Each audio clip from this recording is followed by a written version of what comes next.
a dispute over some medications. It actually has to do with a family that has some court orders where they can't have contact. The person who's prohibited from making the contact needed medications, and somebody was going to refuse to bring them. They were able to resolve that before the deputy got there to get in the middle of it. And third was a report of an adult that was choking a child. It was determined to be unfounded.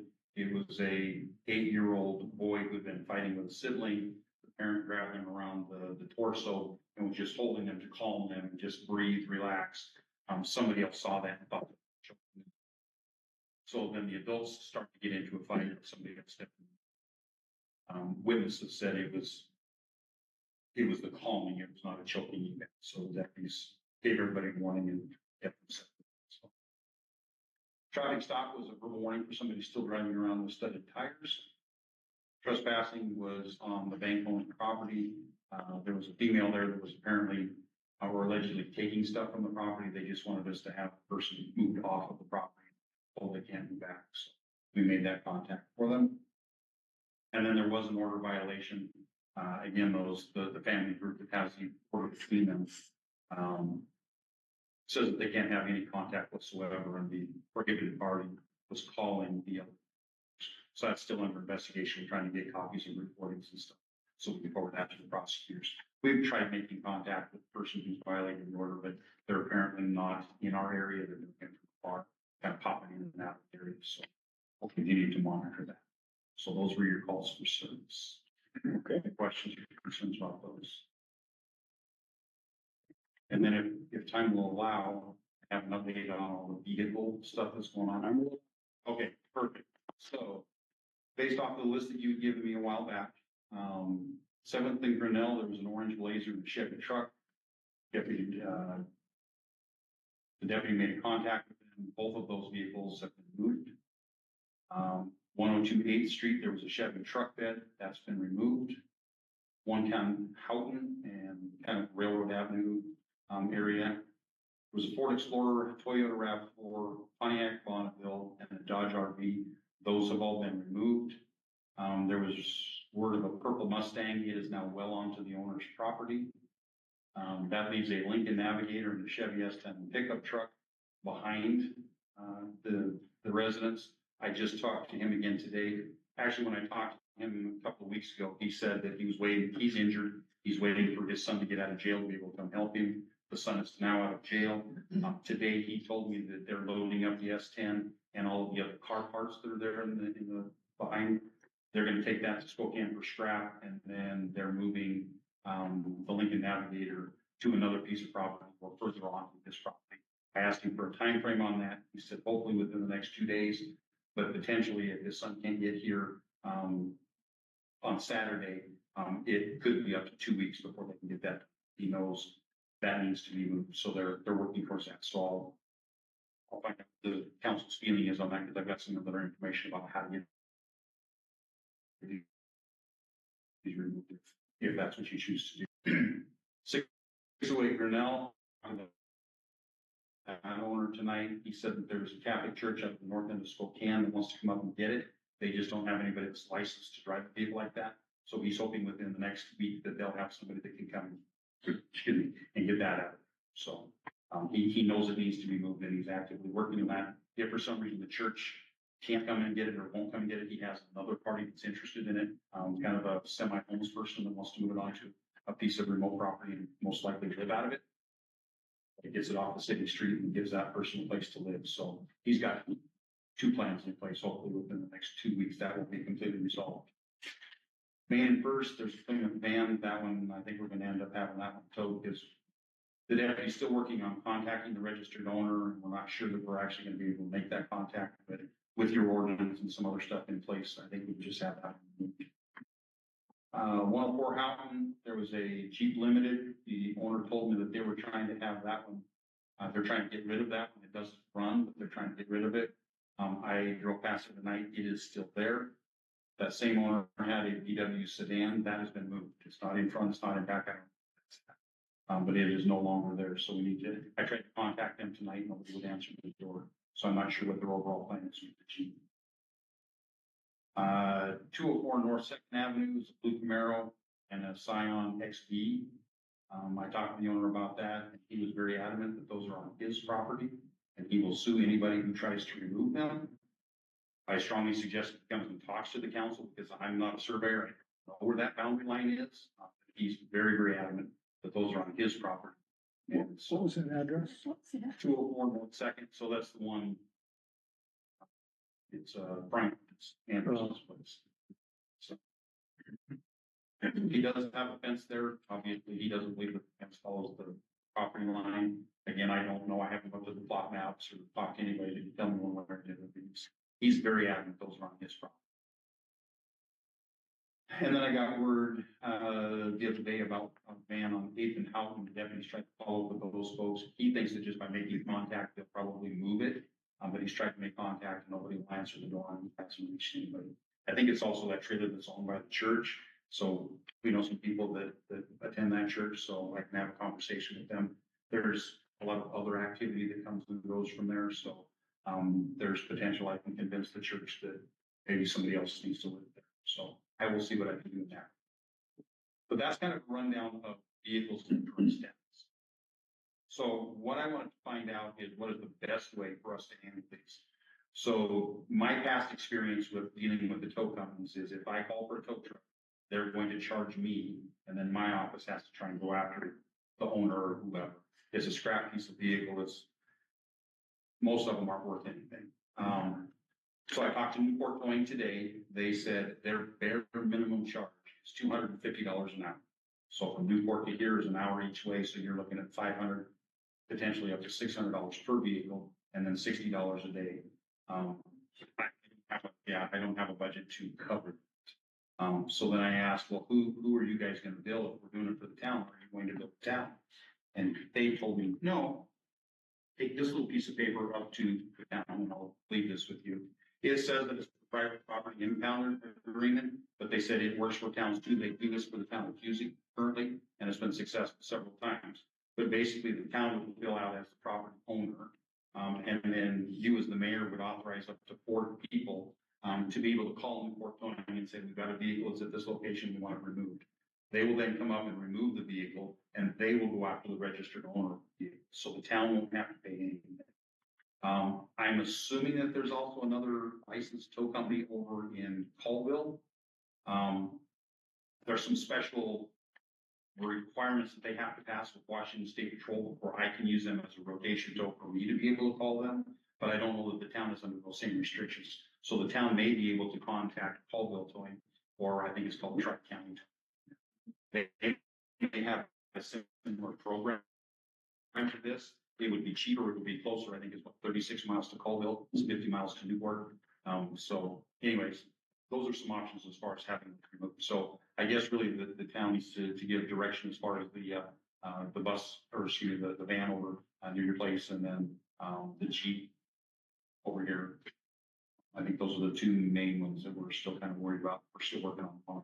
So give them a little bit of time to respond, have some kind of action. So just need to know what you guys want to do, and do you want to fill this out for Newport Towing? And then it's just a matter of whoever you authorize. We've got these 2 vehicles we want to move for the town, or for the town. They'll just take care of it. So.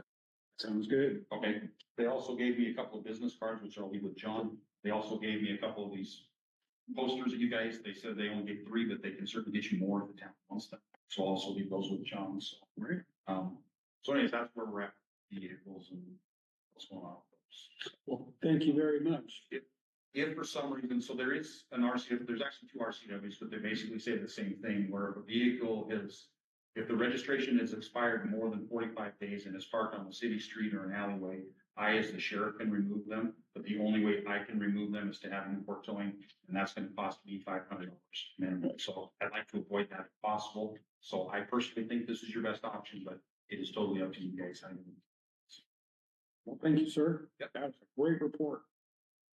Appreciate you. Any more questions? Nope. I don't know if this was the sheriff, but I got a question. Pollyanna brought up motorhomes, campers, and everything else parked Howard. Mhm. Have we heard anything back on that? What the status is on that? So to answer that, I went and looked at the one that she was talking about. She said there was a slide out that was out in the street. It's not. It's been pulled back in or whatever, but it's not sticking out now, and it's got a current tab. Right. So it's no different than anybody else parking on the street. Now, if you guys want to talk about an ordinance regarding how many campers a person can have on their property, we could go that route, or there's probably some rules which I haven't sorted out all the way yet, but if you have a certain number of occupied campers on your property, you're becoming an RV lot. And somehow there's rules.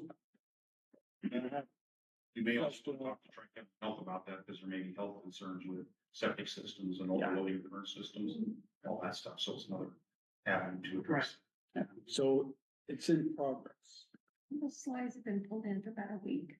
Yeah. And so I don't know if they heard scuttlebutt or what, but it doesn't look like there's anybody staying in it right now. Well, I've been told somebody is, but I don't know.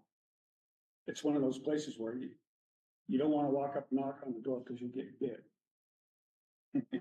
It's also something for the town to consider. If somebody is living in it, even periodically, it changes it from a vehicle to a home.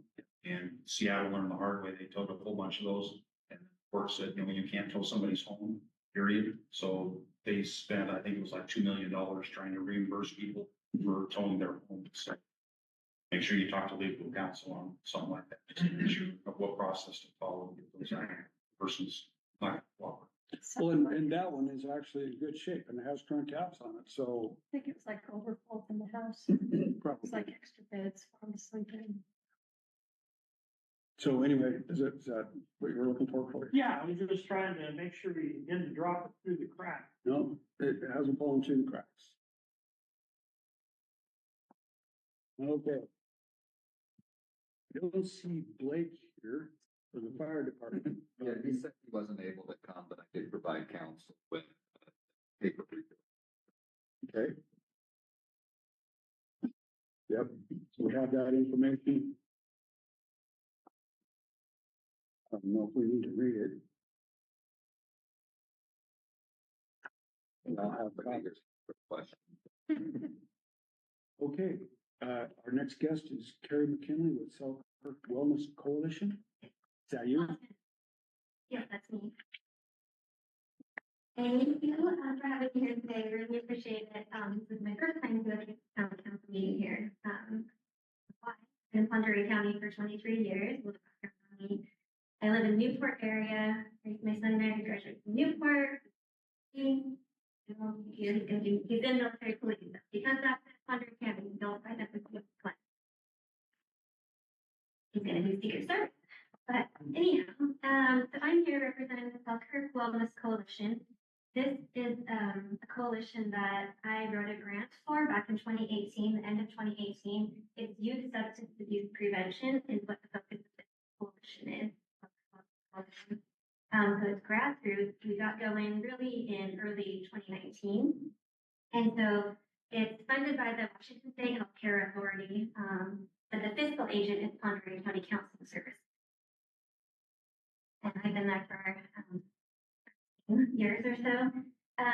Anyways, I just wanted to come let you know that this is a resource for you.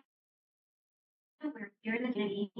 We've had two coordinators, Angie Rowley and Helene Rasmussen, but they both, Angie moved to Fiji, and family. But so we are going to be hiring for a new coordinator, and hopefully it's somebody who lives up in this area. So a heads up. I've been doing interim for about 9 months. And I'm the program manager, so I'm really hoping we can find someone that lives here in the area to run the coalition. But currently we meet monthly on Zoom meetings or at the high school or at the Cutter. We've done parenting programs here in this, right here in this room, guiding good choices. That was before COVID hit, we did it here. So we offer parenting classes. It's all about the kids, but of course parents decide the family. So resources for parents. We have, it's a 3-pronged system. So we've got someone in the junior high school named Kim McGuff. She's a student assistant professional. We called and she works with the coalition coalition and with the students. We do evidence-based programs, both at the schools and at the Cutter. We're part of our team, but now we also have a program called Positive Action that's implemented to the kids there under third grade. And I had a presentation, but it seems like this will just be quicker and easier to do it. Anyway, so our coalition is made up of 8 to 12 sectors of community members. Faith-based is what we are still looking for right now. If you're interested, please talk to me. We have parents, we have students, we have law enforcement. In the past, it's been the border patrol has been on the coalition. Mental health, we have nurses. Yeah, there's 8 altogether. Civic is one of the Cutter leaders. So yeah, I also have some information I wanted to share with you, some data points about the students here. Every 2 years, they take a survey called the Health Youth Survey. I have specific information for self-care students, but I'm not allowed to share it out with the public. If you're on the coalition, you can see it specifically. But I have Honduras County data. And so I know that a lot of people are interested in vaping. That's about our 8th graders across Honduras County, and it's 17% are vaping. 13%. Yeah. And the state average for 8th graders is about the state average. And then it says 83% of the students who vape, there is nicotine in it, 17% THC, and 17% substance. So anyway, I have some, if I can give it to John, just some resources, this data, and then also data on health. We have 36% of 8th graders. And the reason I'm only talking about 8th graders is because there wasn't enough data for 10th and 12th grade to populate. Because so few 10th and 12th graders to survey this coming up October, they'll have it again, the opportunity to move stuff that so we can get some good data. But so far, only Newport shows 10th and 12th grade data. So yeah, 36%, did I say that? For 8th graders show rates of depression is quite high. And that is pretty standard across the state as well. But depression rates are pretty concerning right now. And as a coalition, we look at why and what can we do to increase the protective factors and reduce the risk factors for both poor mental health and also substance. And we're, again, focused on youth. Pre-K through high school. The mission statement. I don't have it memorized, I should. The mission of the Self-Care Wellness Coalition is to positively impact our youth's emotional well-being, prevent substance use, and increase awareness through education, wellness activities, and community collaboration. Here, we're a resource, and we'd love to have any of you join our coalition if you're interested, or if you know someone that might be interested in looking at data and helping us come up with strategies. Again, it's the healthcare report we get our grant funding through, and just received notice last week that it's going to continue. That was a big question mark, continuing, thankfully, because prevention is really important. Of course, substance use is huge, but if we can look at prevention and keep that, I think it's really going to make a difference. So, great. Any questions?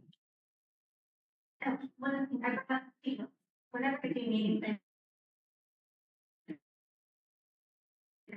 and then that was the only dessert they had besides ice cream and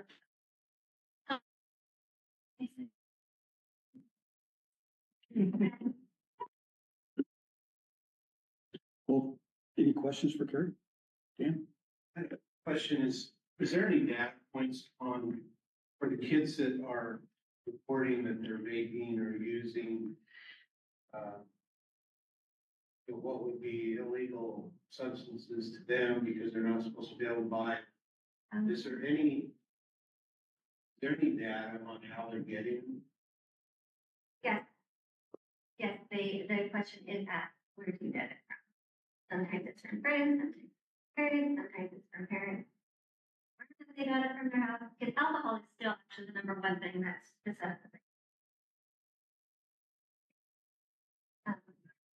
But yes, that question is back. It might be my end up, I'm sure. But if not, I'll get your email and get. Today, at the car load, some pretty young people dumped several cases of beer cans in my car wash. And the thing I thought of was, it probably wasn't a community project. But I'll hold that hope up somewhere as a community project. So I didn't try to pass on dumping in garbage can. But, yeah, I just think that there used to be a certain amount of stigma on adults who provided stuff to kids, and it seems in certain circles, stigma is, softened, and it seems like it's easier and easier for the kids to come into this stuff. Yeah, it's quite common that parents feel that it's safer to provide alcohol or marijuana or whatever substance at their home so they can monitor their students or their child and friends. But research shows the case what you're doing is what you parents are doing is normalizing it, and the kids will go off. It's actually, according to state law, it's legal for parents to provide alcohol to their children as long as they're supervised at the time. You can't provide it to somebody else's child and supervise them, but your own child, as long as you're supervising, you can.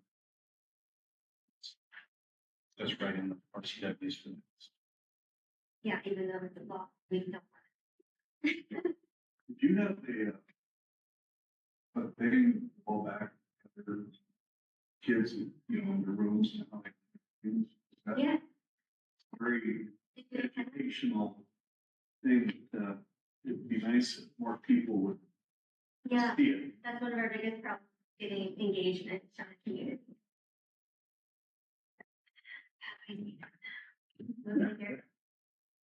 Is that this, do you have a physical location? Yes, at the Cutter Theater, we do. Yes, but right now, that's where the coordinator will continue to work out if we hire one. My office is in, Newport, but I tried to come up there. There is an opportunity. And I have a card, so I'll give that to you guys, and I'll give you some of this, data on baby. Okay, any more questions for Carrie? Okay, thank you. Thank you. Good job. Important. Paula, you're up next. Places. We're gonna have another ride, a much smaller ride on June 28th. We're thinking we'll be lucky to get 50, 75 side by sides. And we're not asking to walk up the street this time because most of them can be in the back of Rogers at IPH. He asked us to do a second ride for him. And we want it to become an annual thing, but this first one, we're not looking for much. We'll do the same thing, sign up in the morning. Our sign up is going to be shorter from 8 to 10. We're not having any stops. We're just going up, riding to the Beaver Lodge. We'll kind of everybody meet up there, and then we'll ride back down to town, be back by 4 again. We're selling cards, but instead of hands, they can buy a card for 10 or as many cards as they want, but they're $10 each. And this money will be going towards half the money, the winner of the hand. We're going to draw the first 2 hands and they'll split that pot, half the pot. The rest of it will go to something in the community, children's sports, let's just say wrestling, because we're little guy wrestling or girls softball if they need stuff, or the beautification committee. We'll give something to a nonprofit in the community with the rest of that money beyond what it costs us to put the ride on. We're not going to do a bunch of door prizes. We'll probably just do a 50-50 raffle thing. And yeah, just want to let you guys know what we're doing.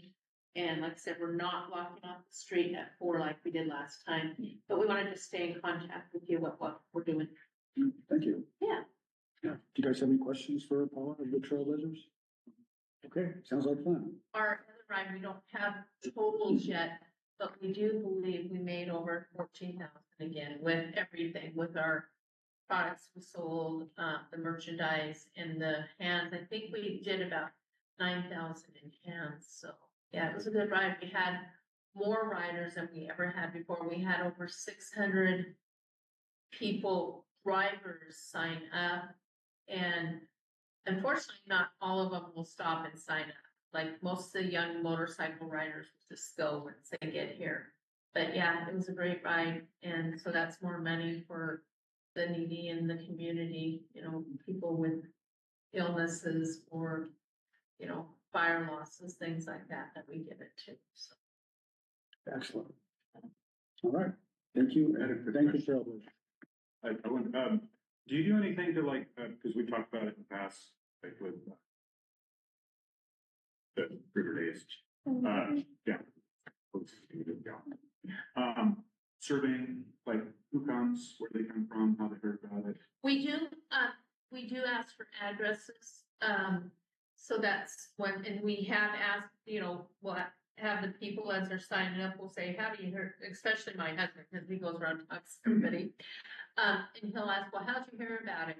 And most of them will say through social media now, because, we do the Facebook page, and then I put, the ride on like the Washington site for events.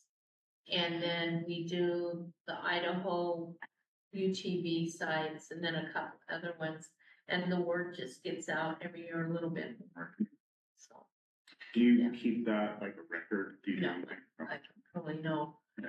It would be interesting, like, to. Yeah, this year we had about 20 people, Kenny, that came from all the way down the southern border of Oregon that came up to it.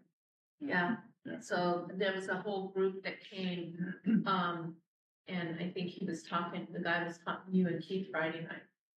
Keith said he was talking to you guys. Yeah.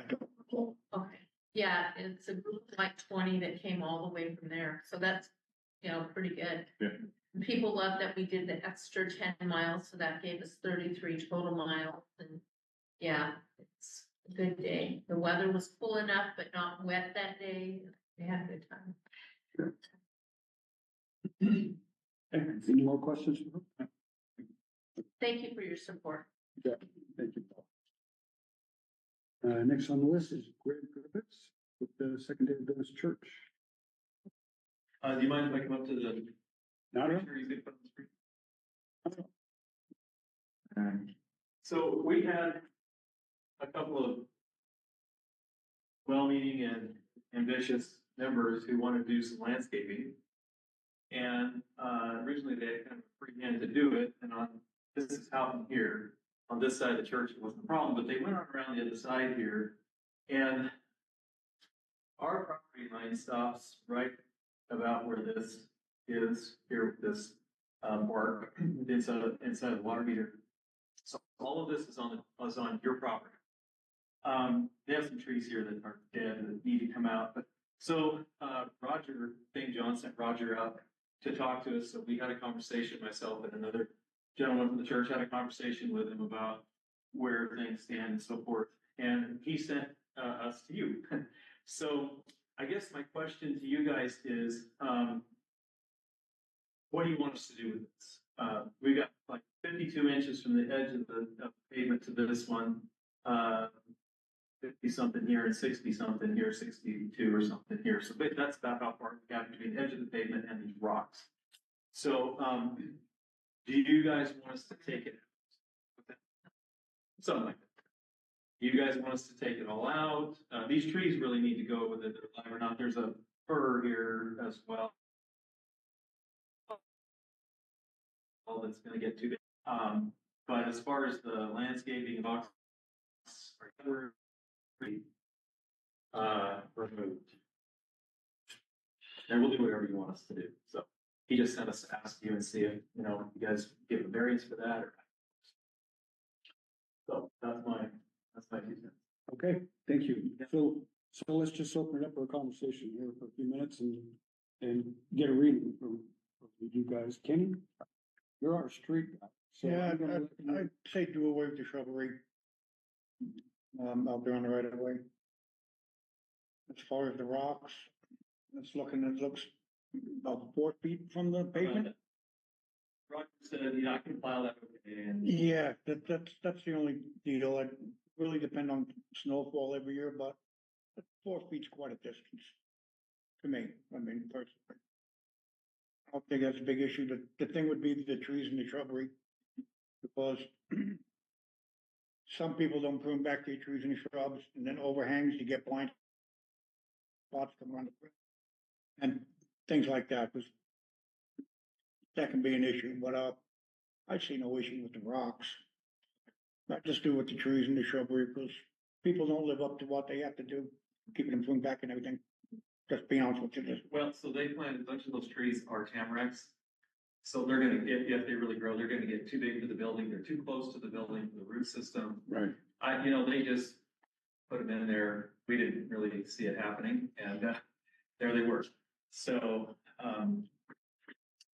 actually, to be honest with you, kind of using you guys as the scapegoat, if you said, no, that can't be there, then we can go back to the people that put it in and said, city council said this can't be. So, and if you're happy, if you're okay, I think we were already gonna take the trees, the shrubbery out, but if you're okay with where the rest is, then. 4 feet long distance. Go ahead, Paul. So are you gonna have anybody parking there? You would never have anybody park there, because I live just down that street, and when you come around the corner, if you have a vehicle parked along, and there's, as you do if they used to park along, they're out of the street. You'll be going out. Right. It was just, when I come down to council tonight, there was somebody stopped just kind of right there talking to someone, and I had to go completely around into the other lane, so that would be my thing, if that was left there, there could be no parking. Right, no, so on this end, our entrance is just this side, and inside the picture here, we've had a car that's parked right there. But that's been one, and that's it, and they go elsewhere, so, no, there wouldn't be any parking. Okay. Richard, do you have a? Yeah, they have shrubbery. You guys really do a really good job of keeping everything good there. Okay, Sarah? I agree with taking out the shrubbery and leaving the rocks, but I think maybe a variance would be in order, so it's documented. Yep, really helpful if we got some. That would be my suggestion. Okay, Corey? I'm the same with, sure, we need to document. Okay, so it seems like the rocks would be beneficial to the town, so people won't park there and make a blind corner. Maybe put Yeah. a parking sign. Just to play devil's advocate, if those rocks are in the right of way for the street.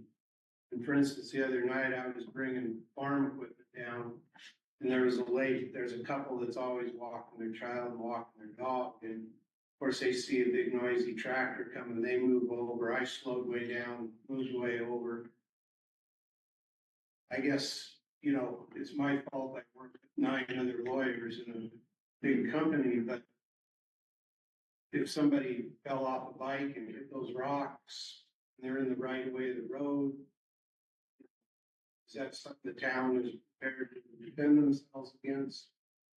Would it backwash on the church?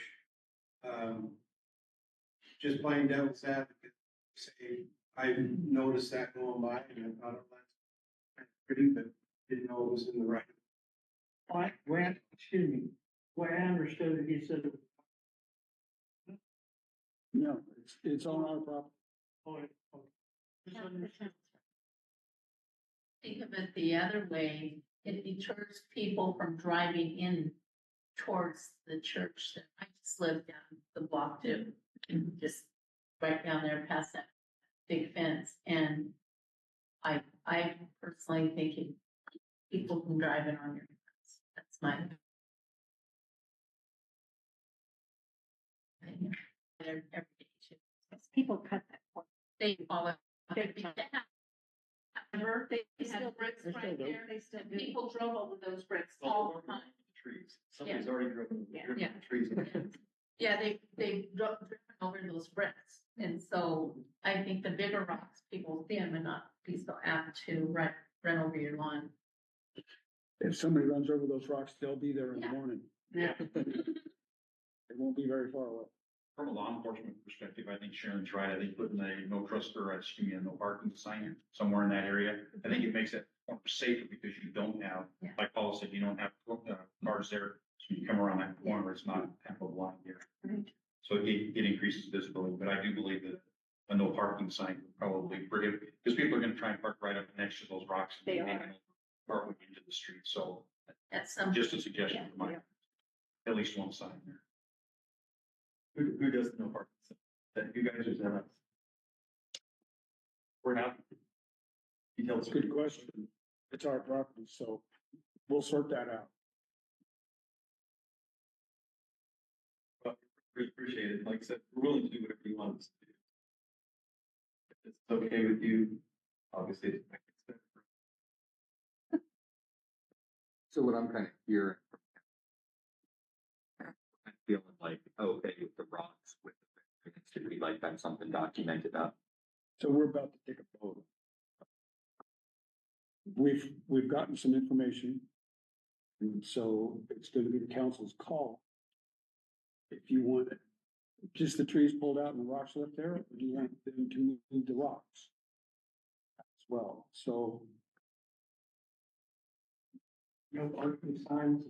I gotta say, Dan had a very good, a very good point. They don't look nice, but we also gotta protect ourselves also in the process. So that's just my feeling on it. okay, They do, that is on our right of way, and then to me, that makes us liable. But if you give them a variance, that would make them liable. no, it's still our property. If a kid on a bicycle crashed into the rock and got hurt, even though they wouldn't be in trouble because they have variance. Well, and I guess there's also a difference between the right of way to the road and the town property. So if the right of way for the road ends where the edge of the asphalt is, then that's not technically roadway anyway. Beyond. But I know up It's beyond it. I just went through this on my sign project up there, and the right of way extends well beyond the end of the edge of the road. I believe it's, Eighth Avenue was 10 feet from the edge of the pavement, so I don't know what happened. it's typically on town streets, I believe it's 25 feet from the center line. Yeah. And on the highway, it's 30 feet from the center line. So a 60-foot swath on the highway and a 50-foot on town streets. They don't do it like that. No. Eighth Avenue is not on the center. So I think it'd be good to look into that, but why would there be an issue with there being rocks on a town in terms of liability? Because it doesn't seem like that'd be any more issue than anywhere else. It's like obstructing the road. So if That's there true. is anything against that, because we'll put up, you know, if you want to put it just like this, so that you expect people not to drive.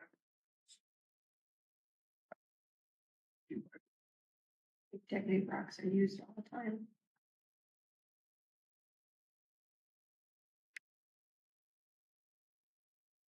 So what if we do it this way? At this point, pull the trees. We'll make a final decision on this at the next At meeting. least straighten the rocks out. Both. You know, then I'm shaking. Well, I think something like to do Yeah. a declaration. I mean, if you go up there and look at it, it looks nice. Yeah. But we can find out exactly what from the center line to the edge of the right of way, where that's at. It's probably where the town property meets your property line, which you said is pretty close to the building. Yeah, it's almost on the line of where the bark is, right next to the building. So, And realistically, like the telephone poles should basically be at the outer edge of the Yeah. right of way. So you can't exactly see it, but if you look at telephone poles, then you can see how far they are from that edge of the pavement. Those telephone poles should technically be on the right. Right at the Honestly, John, you can't go by that. That's guaranteed. You can't go by that. They're all like this. What I mean, But they're not in the place where you would think they should be. It's just where they've been put over the years. And you see the one on the other corner, it's this way, and then you look down by Adolph's house and his is way out, so. The streets are crooked and our poles are in the wrong spot.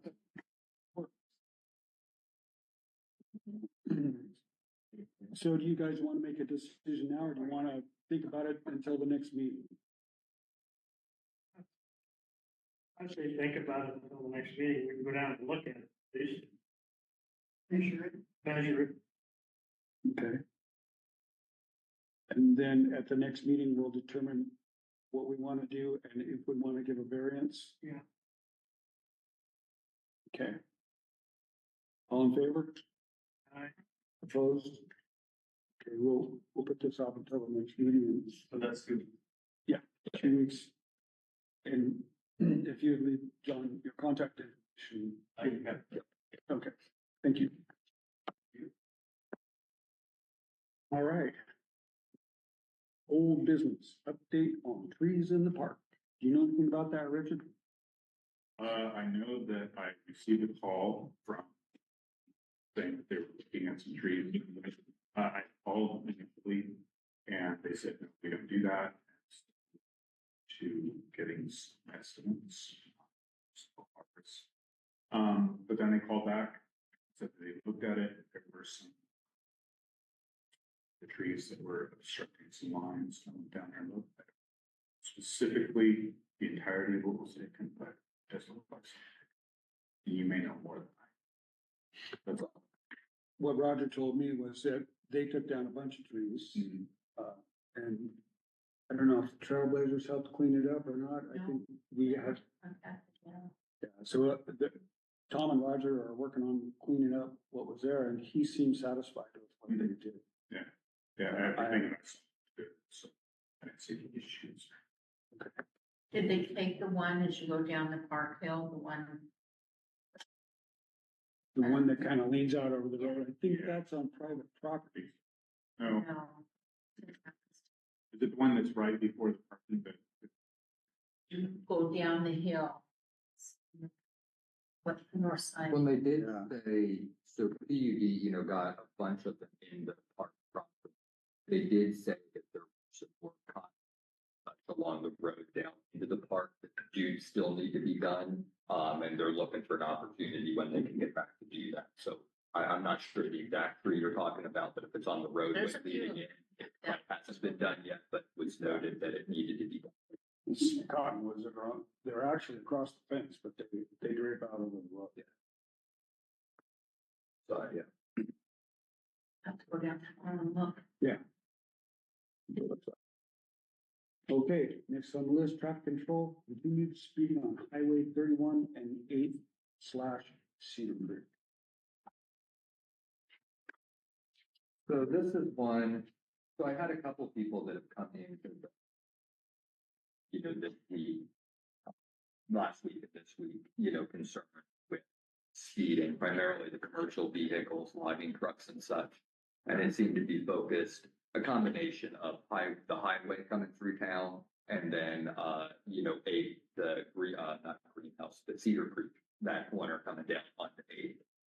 So they were, petitioning, that the town should do something about that we should put speed bumps or something. I had some conversation with them about, contact the sheriff's office, they're the ones that can write speeding tickets, but let them know that I would put it on the agenda for council.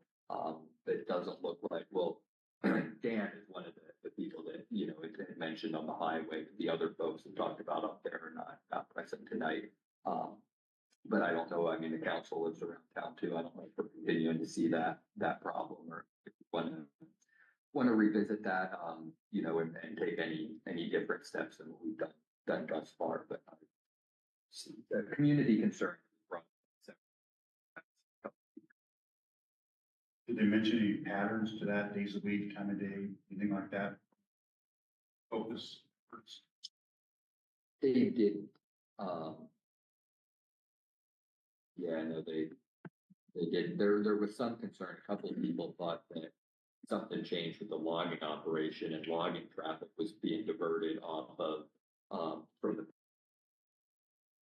pass up to, unaware of any of that. I think that must have been misinformed, but, so I don't know if there's, what would be driving an increase now in traffic or speeding traffic coming down off of Cedar Creek. But yeah, they said usually, commercial equipment is what they're most worried about, not the private vehicle speeding. Well, I can say, I sit with my granddaughter right there by the state garage at the bus stop in the morning, which is about 7:30ish in the morning, 7:20. People come by there on godly speeds. That would be the concentrate rates. And high school kids going to school, they don't slow down. They're already doing 55, 60 miles an hour when they're coming by there. I see it every time I'm sitting there. And actually, and when you pick them up at the end of the day too. Because You drive up to you see the trucks, they don't slow down. It's like coming to town, I'm on there, I'm going 20, 25, they come up right behind you. That's primarily commercial vehicles. Yeah. It's Cincinnati and Mercer. And a little bit of Stuck. Or Suckco. Yeah, Those are the three. They just don't. Mercer's got a contract driver for him running I don't know, it's a triple nickel with a wide open exhaust. And he is about as annoying as if they get it at 7 AM. I talked to just happened to have a state patrol dispatcher in my store over the weekend, and I said, "Oh, aha, how many calls do you get from Ione about commercial vehicles?" I told her my story about reaching out to commercial vehicle enforcement.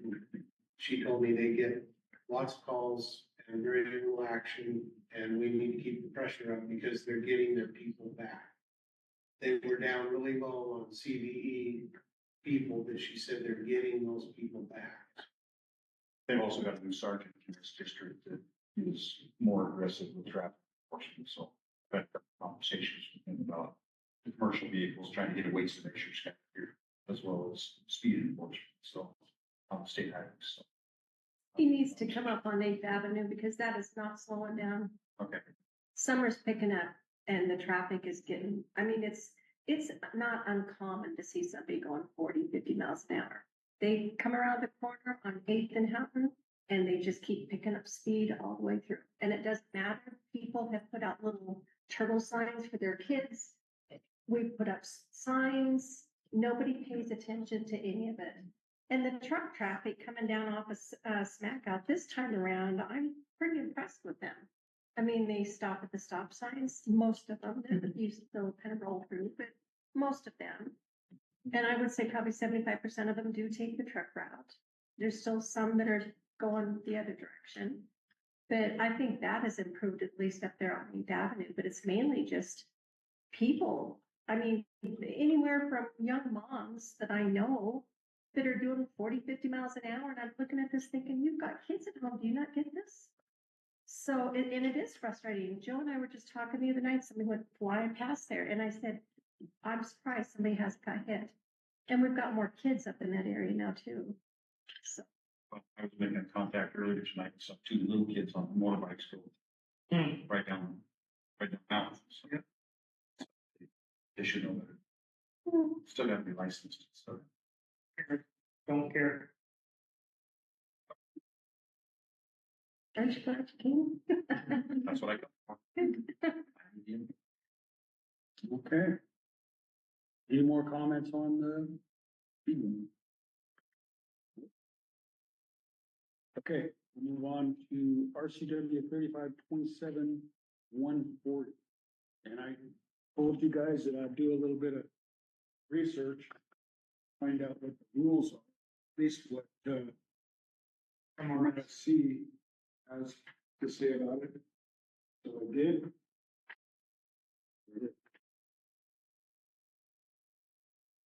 Give you a few seconds to look that over, and then we can continue this discussion.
I'm just gonna go ahead and open this up for conversation.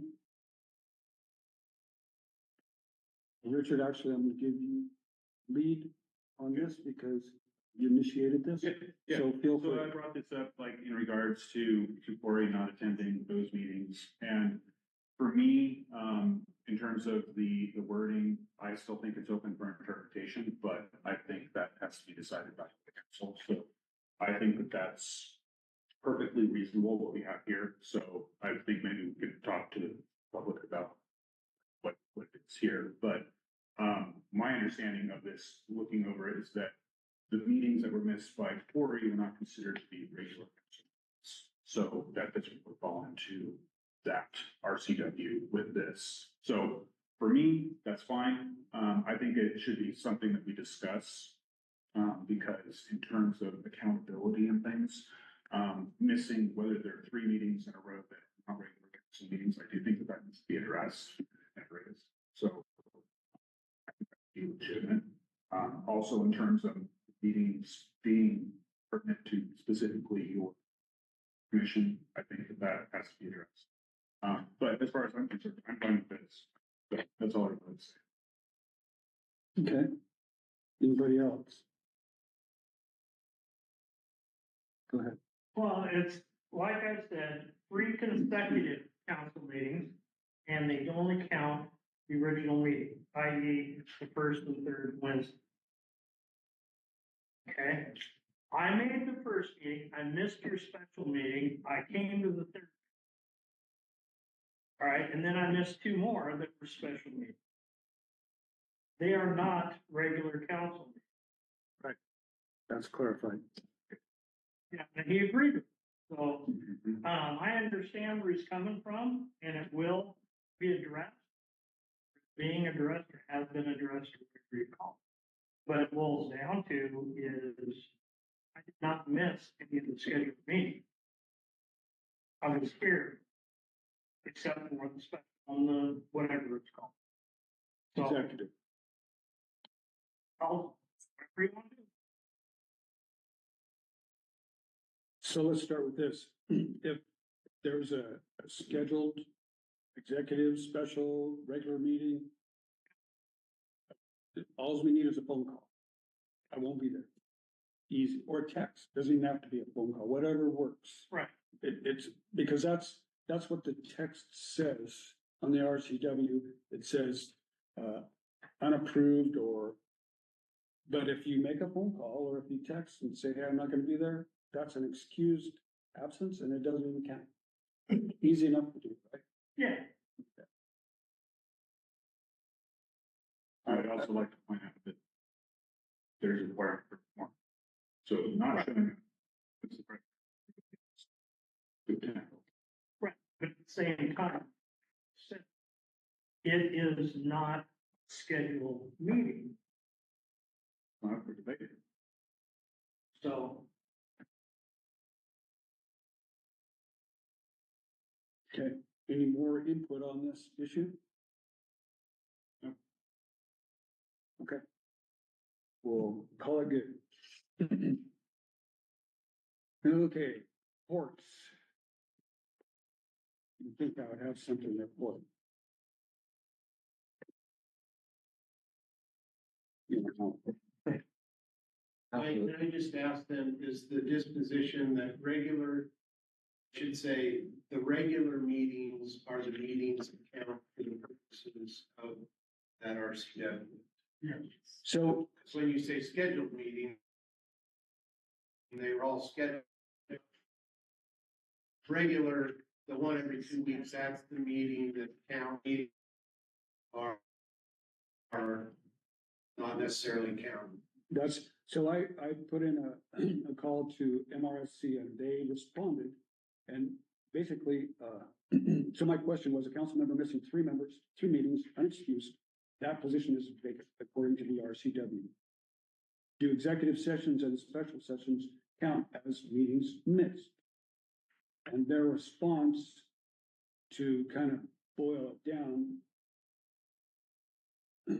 I'll just read the second part. Executive sessions are commonly understood as individual sessions within meetings. They can be part of a council meeting, but they're not legally defined as meetings themselves. Further, unlike regular meetings held according to a routine established schedule, executive sessions or special meetings are held only sporadically to address certain special matters as needs arise. Skip some of it. Accordingly, executive sessions or special meetings don't readily fit within the consecutive missed meeting requirement according to RCW 3527-140. So that was their answer. They don't technically fit within the 3 consecutive meeting rule. So, And that's what the council's doing. Right. yes, Sure. yes, that's what we're gonna abide by, but we're asking for a phone call.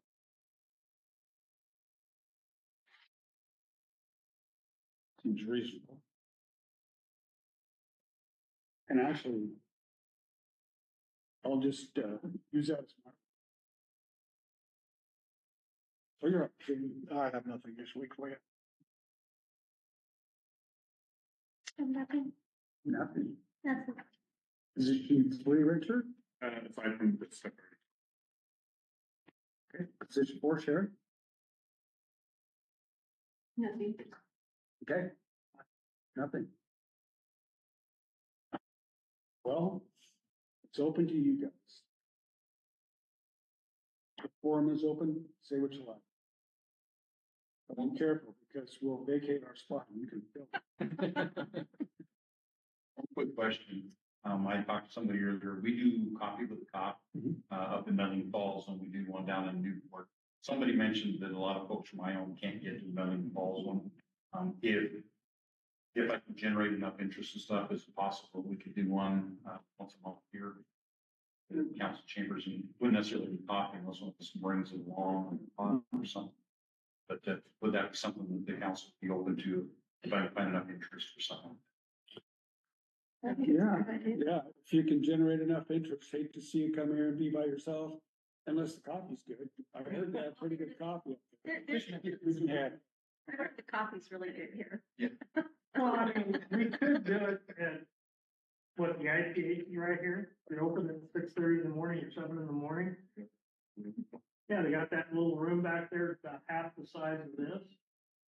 We could have it there. Whatever works. You're welcome to have it here if you like. It'll be a couple weeks down the road if we do, because I've got to do some asking around and see who would be interested. So I just want to be as available to the public as we can. Yeah, no, I can do that. Okay, I'll work on it. So is that just the deal, your place and people just come in? So, for the one up in Melling Falls, there's typically myself, fishing game, border patrol, There's a representative from Congressman Baumgartner's office that's been showing up pretty regularly. I just talked to Hunter Abel, who's one of our state reps. He's interested in starting to show some of these now that they're out of session, so he can kind of inform people about what's happening there. So fire department shows up. And so it's an opportunity for people to meet with us, ask questions, make comments, express concerns, and just kind of share information, but just being physically available to the public where they can reach us. So they can bitch. Actually, most of them have been very great conversations. People have questions and don't understand Very something. good conversations that were open and Yeah. no yelling or anything like this, very. Yeah, they've been very, very good meetings, so. Good. I just want to be as available to as many people as possible. So thank you. Okay, anything else from you guys? All right. I have a motion to adjourn this meeting. So moved. Adjourned.